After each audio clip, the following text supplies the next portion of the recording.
Bonjour mes amis, nos enfants, ils sont bien en danger. Les garçons sont amenés de devenir des filles et les filles sont amenées de se transformer en garçons.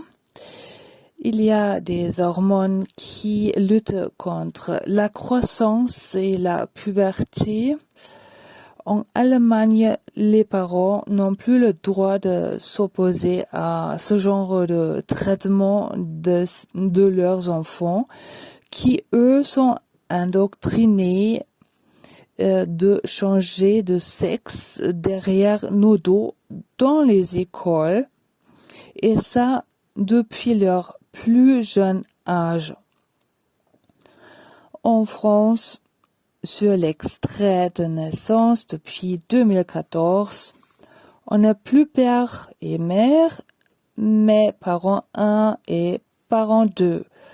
En même temps, les gens sont de plus en plus robotisés, sans compassion, sans écoute, à chacun pour soi, car la vie est courte. Cependant, de plus en plus d'immigrés des autres bouts du monde remplissent notre perte d'identité qui nous amène jusqu'à la décadence extrême. Des enfants règnent sur les ancêtres, des faux experts donnent des ordres aux professionnels, pire, ils les font taire. Les jeunes donnent des leçons aux ancêtres.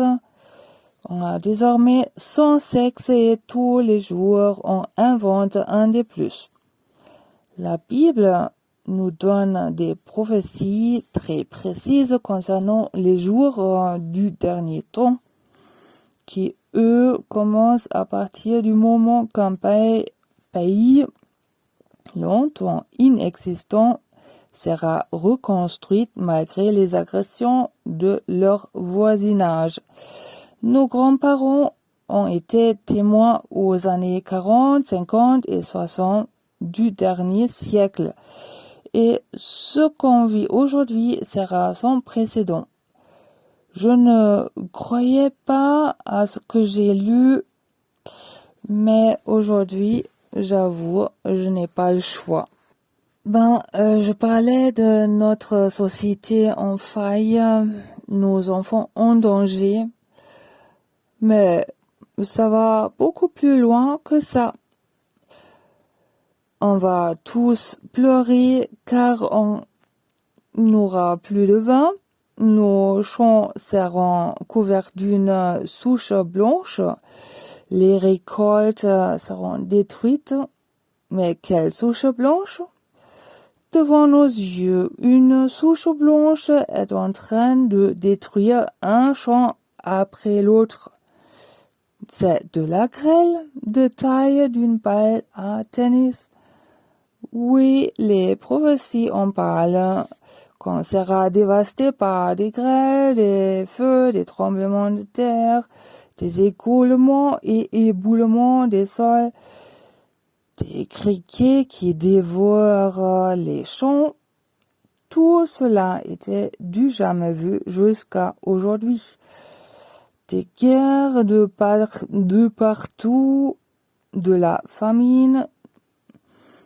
Seulement des aliments de luxe ne seront pas touchés. On sera régné par un système totalitaire, un système monétique mondial et un gouvernement mondial. Est-ce qu'il y a un politicien quelque part qui a oublié de parler du nouvel ordre mondial? Bon, j'en ai pas trop trouvé. De toute manière, tout le monde sera consentant. Ordre, chaos, n'est-ce pas? Et on sera tous ensorcelés par la pharmakeia. Selon la Bible grecque, la pharmakeia. Le monde entier. De toute façon, ça ne sert à rien de jouer l'autruche, car les sols sont trop arides. Voilà ce que j'avais à cœur de vous dire, que chacun de nous prenne des bonnes décisions pour sa vie. Et la prochaine fois, promis, je parlerai des huiles essentielles aux lavandes. Jusqu'à là, portez-vous bien.